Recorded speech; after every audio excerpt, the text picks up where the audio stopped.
Yo, what's up, guys? Leafy is here. So PDF files, don't like them. Everyone hates them.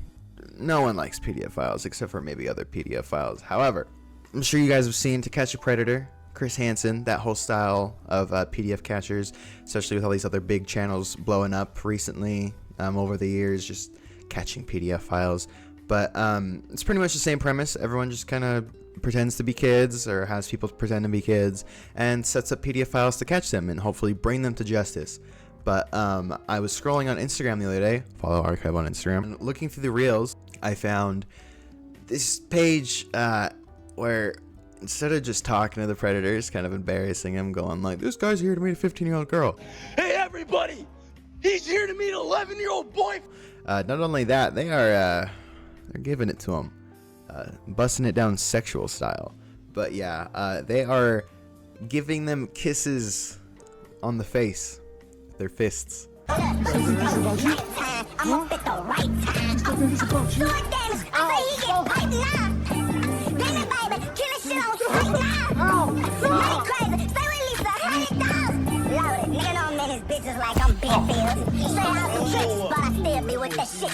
Hey, another thing that I really like, not really like, but just an interesting thing that Josh does.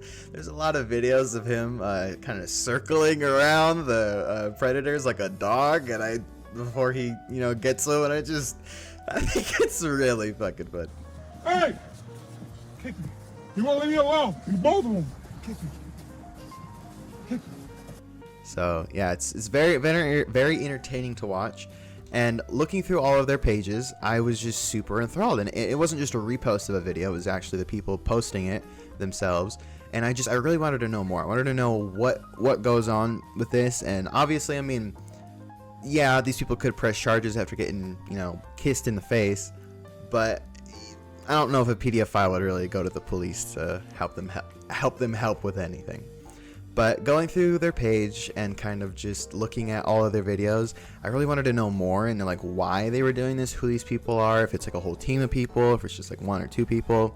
And I found out that it is actually two people, Joshua Mundy and Jay Carnicom.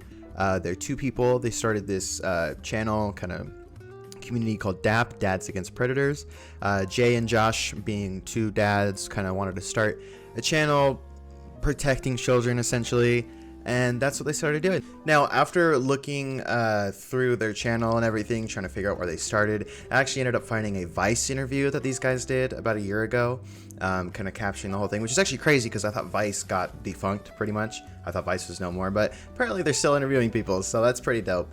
Josh explains in the video that while they were playing 2K, which is, Green FN, while they were playing 2K, he wanted to do something more with his life. Realistically, that's the main, that's where it comes from, is me and you chilling, playing 2K, and wanting more for our lives. In the video, I'll put it here, he says this. He had seen predator catching videos before, and my stepdaughter had been molested by somebody in her family, and I would go to his job and with the police paperwork, and I would give their manager the police paperwork to every new job he would have and get him fired and stuff like that.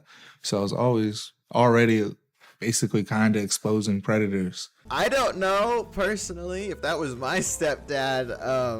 I'd want him expressing that on the internet, just telling everyone my business. But yeah, I thought that was interesting. I mean, I do give him some respect going to that guy's job every single fucking day and just trying to get him fired from the job, showing him all the police reports. I think that's great. I think that's really awesome. But again, it's just kind of weird that he just says that. Especially, he could have said someone close to me this happened to, or just maybe not even giving that example at all. But I mean, it's a good insight into what they're doing. Later on in the video, Jay talks about his story and why he felt, that this was his calling as well. With Josh's story about his stepdaughter, Jay's story was with his uncle. I'm not sure if it's completely biological, but he went up to his abuser and confronted him after all these years and really made a statement towards him, and that, according to Jay, that made him feel really powerful, and he was really excited to finally be able to see that guy in public and really give it to him. My uncle? Well, we're related. We're related. Yeah, you got some of the same blood I got. Is that so? Yeah, you got some. Do you think that's bigger? But you molested me. But It took me some time to build up the courage to confront my abuser. A lot of the reason why I wanted to do this and why I'm so passionate about it is because that happened to me, and I know there's those types of guys out there. Catching predators kind of helped me build up that courage, you know what I mean? If someone has assaulted you, someone's done so much, like caused so much trauma to you, it's gonna be scary to confront them. Like, especially when you dealt with it as a kid. I was a 12, 11, 10-year-old kid. When I made the video, I took it to Josh and I told him. That's when he kind of really realized and understood what I was going through and everything. That uncle or the person in the video ended their life after, so that kind of made him feel some type of way. Obviously, he was happy that that person was no longer here, but at the same time, he wishes he could kind of give it to him again a couple more times. He was excited to be able to see him in public and kind of, you know, stand his ground and know that he can't do anything to him anymore. He's above his abuser. And the night that we posted Jay's story, that night he committed suicide. I'm like excited that, I mean, it sounds messed up, but I'm excited that was like, I was expecting to deal with him again. I was expecting to see him more. And I kind of wanted to like buck my chest at him a little bit more, because I felt like I had been walking around just losing, if that makes sense. See, a multi-millionaire, what the fuck you mean? But yeah, so pretty much just started back in 2022. They just wanted to do something more with his life. And again, after his stepdaughter was SA'd by the family member, doing all that, he's just, you know, felt like that was his calling, I guess, by God. Also, I am just playing with this. I'm not touching my owiness, but don't worry. But yeah, they just started a channel, started doing this way more often, and it found crazy success. I mean, like, they were getting 30K views a day, 36 million views across the entire channel. I mean, that's like crazy successful, especially for someone doing this kind of like not edgy, but you know what I mean, just kind of like difficult content to kind of get monetized on YouTube. And so obviously, like, YouTubers doing this, they started a Patreon, and things were going great. If we go to like the analytics, we haven't dropped videos in a week, but we're still getting like 30,000 views a day, so it's just pretty cool. It's 36.9 million views in 2.5 years. We woke up one day to being demonetized on YouTube with like 20 videos taken down. After getting demonetized and everything, you know, it's kind of hard to keep going, and they actually got their Patreon shut down. And our Patreon being canceled. During this whole thing, so that's pretty crazy. I thought anything goes on Patreon. I mean, you got little spicy pictures on Patreon, so I thought anything was fine on there. So yeah, after DAP Inc., you know, Dads Against Predators, got demonetized, everything taken down, Patreon shut down, they started Cut the Cameras, which is pretty much the same thing, just different channels so they could get monetized. DAP Inc. was demonetized by YouTube, created Cut the Cameras to put all those videos out and then continue to do more as well. And I'm sure you've heard of other channels. Shout out Anxiety War. I really enjoy his content. He's super cool. Again, also the insanely popular and everyone knows who he is, Chris Hansen, to Catch Predators. Oh, I know who you are, Chris Hansen. But see, I calls you Chris Hansen. I tell you what, I like you and I want you. And you know, other people like Skeeter John. Also, Skeeter John, I don't know if his videos are real. I still have no idea. They seem so scripted, almost like a Darman video, but I don't know. I just, you know, but that whole sphere of content creators who make the To Catch a Predator PDF file hunting videos. And again, with DAP's content, watching these PDF files get kissed in the face with hands, it is pretty satisfying. I won't lie. It's, you know, kind of just public justice. When you see someone doing something bad and some karma happens to them, it's great. Only thing is, they can still hurt people after this. This is not just someone who's going to offend one time. They have the sex offender registry for a reason. You should definitely go on the sex offender map, because I currently have 4 in my apartment complex. But you know they have power levels. You know the sex offender registry has power levels, right? I think that's crazy.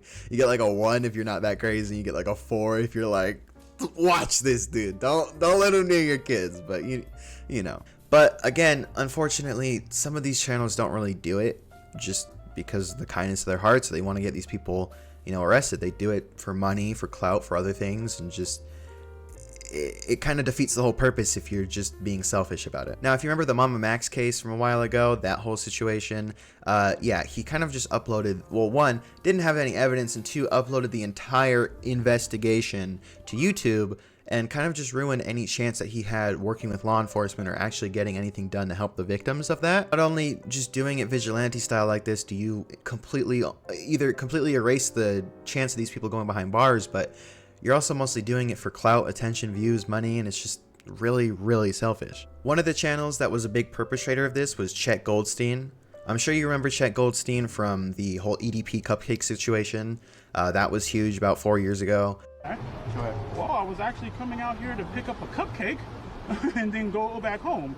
But yeah, like with him, again, that working with CC Unit on that video, again, I'll put a video here kind of showing the little footage of that. But as funny as that was, getting EDP, you know, hit with that, they ruined that investigation so bad, law enforcement couldn't do anything. And EDP's still out there, you know, again, not really able to find a job, but he's still out there. And it looks like he's still working with children and trying to get another cupcake, essentially. There's two ways I really look at it. One, you were a victim yourself or knew a victim, and so doing this is almost like a, you know, revenge type of thing, and that's great, that's awesome. But then there's also people who do it like Chet Goldstein, who might have some skeletons in their closet. And by skeletons in the closet, you might be like, Archive, what does that mean? Well, about even just 24 hours after that video went live with EDP and the whole cupcake situation, it kind of came out that Chet Goldstein wasn't that nice of a person online. Dude, you can't say on the live stream. It's bad. Dude, then you're gonna get offended and report us. Probably a fucking angry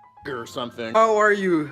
Did you know that there were some black guys in the squadron that went on the beach even though they can't swim? It's very cool. And also, not only that, he was making some weird jokes about having some kids locked in his basement. A little weird for someone doing this type of content to make that kind of joke. I have a 3-year-old in my basement that's like lacking vitamin D.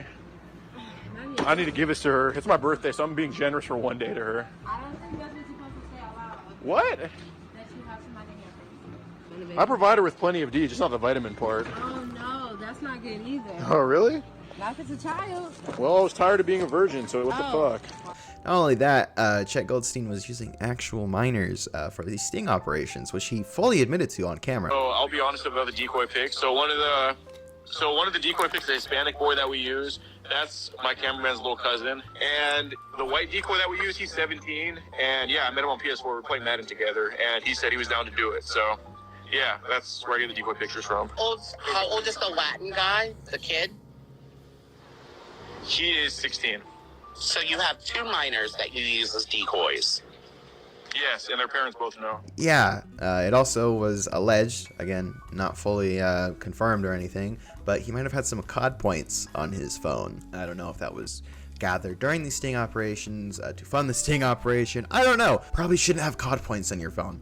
Not the best look, dude, especially when this is the type of content you make. Also, just to like add something here, Chet Goldstein is only 4 years older than me, you know, and he looks like someone who would be in the videos that he's catching. Just want to point that out. I think it's a little funny. But with channels like Chet Goldstein, people started to realize that he was morely just for the monetization purposes of it, not really for helping anybody or doing anything helpful for his community. It was kind of just like, you know, this is for money, especially after he would put every single video behind a paywall, and it was just really, really odd. And again, as funny as it is seeing these predators, you know, get what they deserve on camera, it does serve to bring up a point.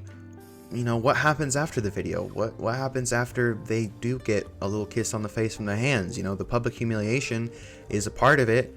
And, you know, the Vice interview, I really do appreciate them talking to, I believe it was like a lawyer or the district attorney or something.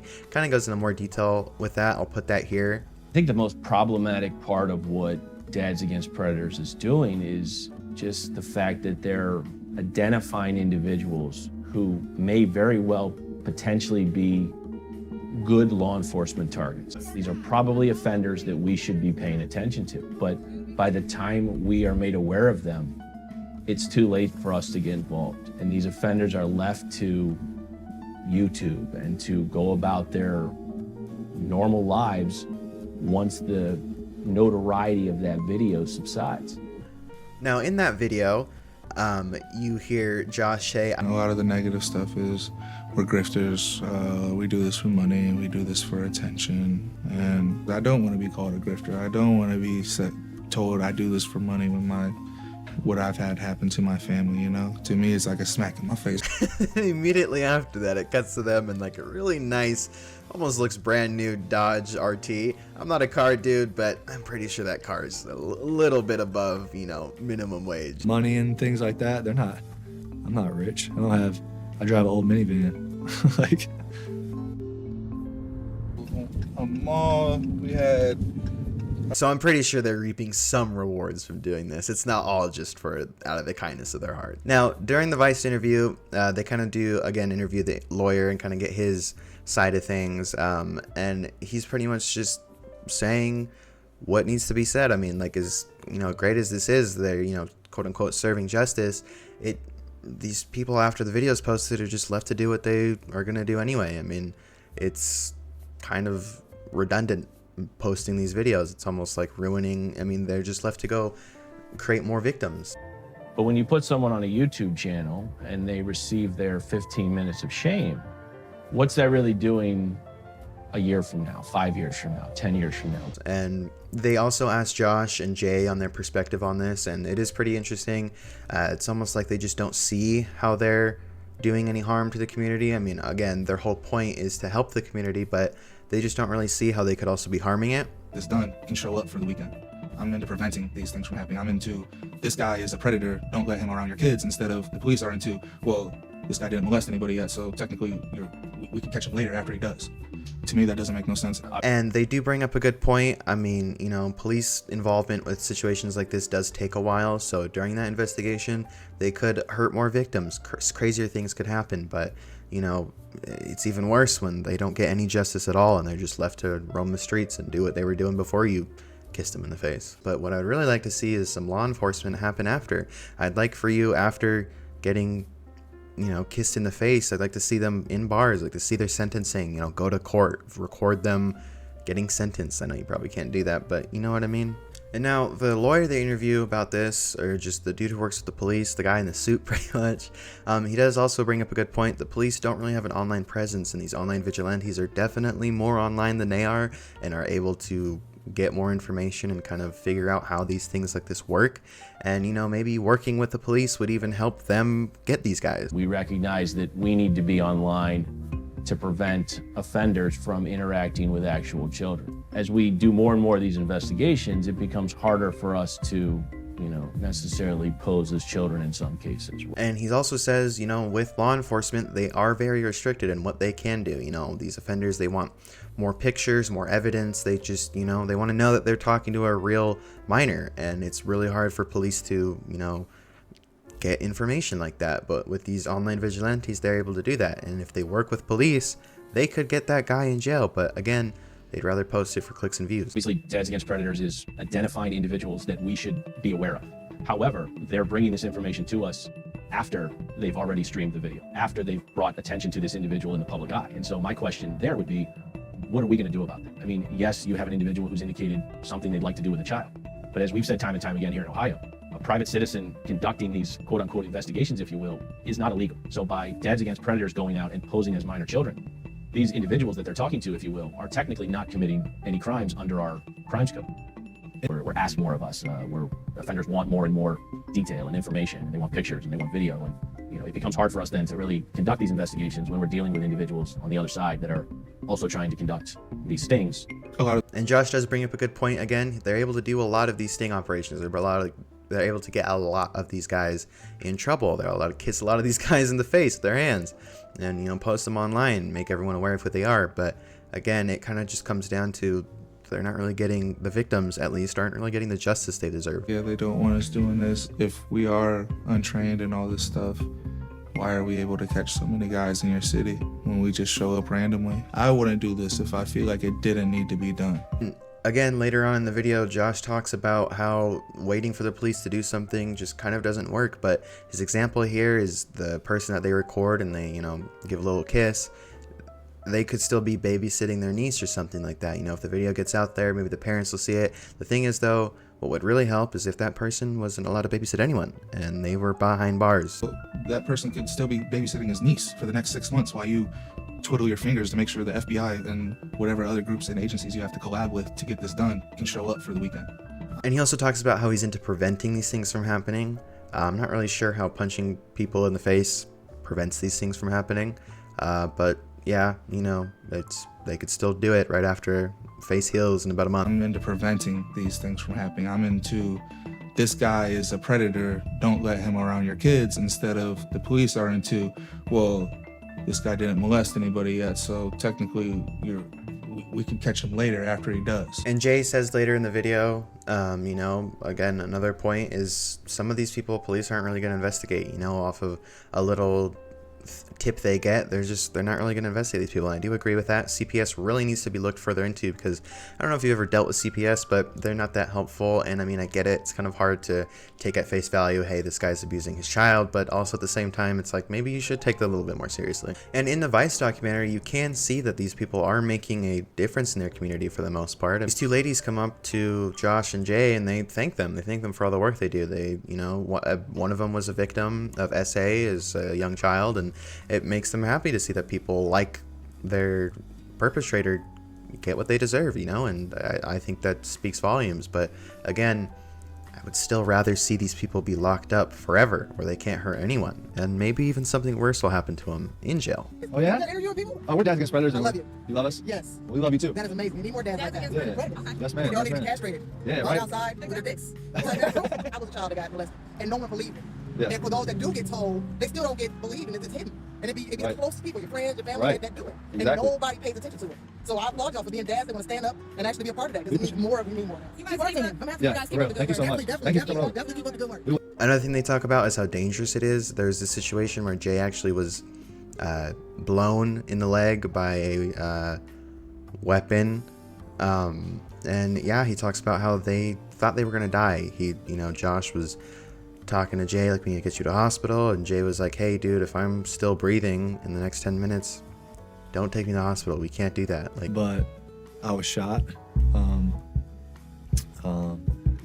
and we defended ourselves, and so we just did what we could to get out alive. We were fleeing from the shooter.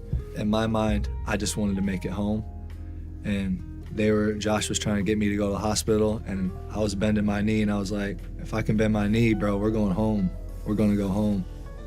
We were on our way home when Jay got shot, and we're like, we're done. We're done. This isn't worth it. Like, we want to come home to our kids. And it was like a day after we got some sleep, you know, and I woke up and it was, you know, that guy would have shot that girl to keep her quiet, because he shot us. Like, he shot you to keep you quiet. this whole situation's crazy. And yeah, I mean, I do commend them for doing something, I guess, so dangerous. But again, it kind of all leads down to, are they really doing justice like this? Is it worth risking their lives for? But yeah, that was my pseudo-journalism into, looking to adapt Dads Against Predators, Josh and Jay. I just thought it was really interesting, really wanted to share it. Again, much like everybody else, I love seeing predators get what they deserve, and I just wanted to understand more about why they were doing what they were doing. But yeah, that's about it. See ya.